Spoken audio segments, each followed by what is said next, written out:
In Years 11 and 12, you need to research information for your assignments and EEIs from a much wider range of sources than when you're in middle school.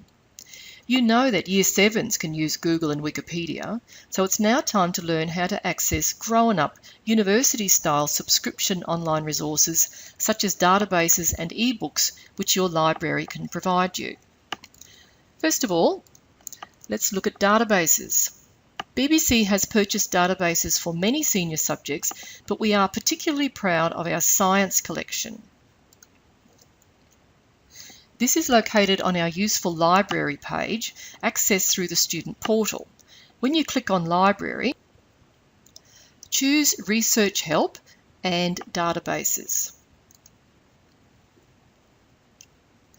Notice over here on the left, under Database Information, that when you are at home, you will need to use passwords for these databases, which will have been emailed to you. Save that document for easy access when required. You know, databases are excellent for finding quality resources, which sets you apart from the herd and always makes your teacher happy.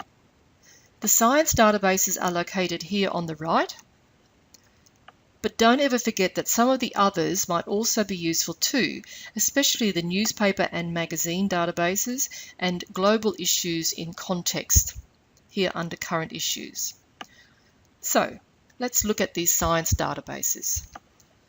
The first one we're going to look at is Access Science, which is absolutely the Rolls-Royce of science encyclopedias. As you can see, this database caters for all science subjects, as well as maths. You can drill down within each category, as here under chemistry, where you will get a range of subtopics. But you can simply do a keyword search if you prefer. Let's try hydrogen fuel cells, which was a recent topic for chemistry students.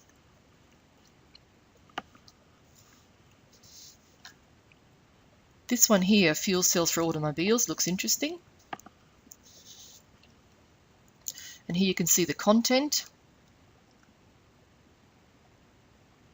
As you can see, it is obviously for science students.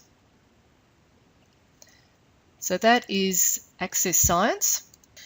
Another excellent science database is the Science Reference Centre. It's different to Access Science because it's not an encyclopedia. It contains articles from quality scientific journals such as Scientific American and New Scientist. Let's look for information on aspirin, which has also been a recent topic. If you're looking for the chemical properties, sometimes it's good to write chemistry after your topic, but let's just see what we get first.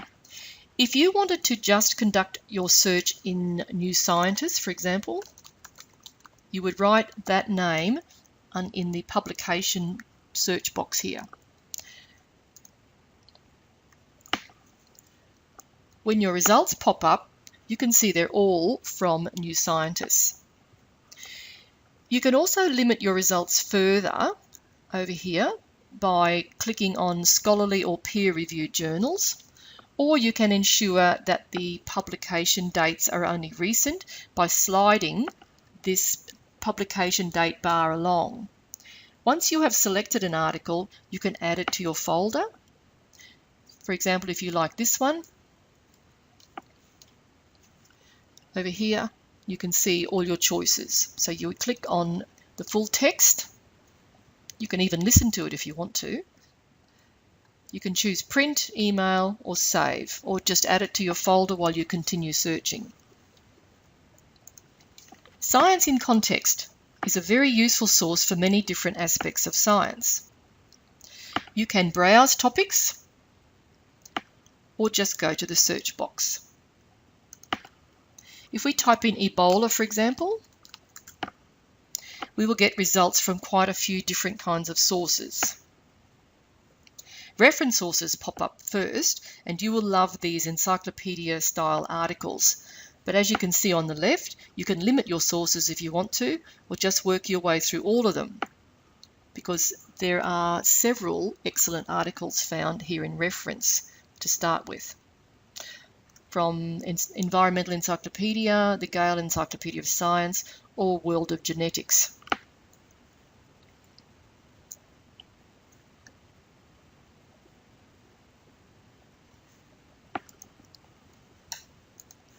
Science Online is a bit like Science in Context, but has different information and is set out differently. If we search for information on sound, for example,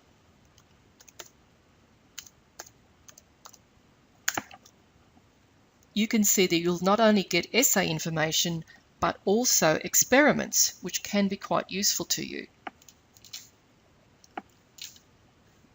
Twig, I'm sure you've seen through middle school, but just in case, if you're a visual learner, you might like to look at some of their excellent, very short video explanations of science topics.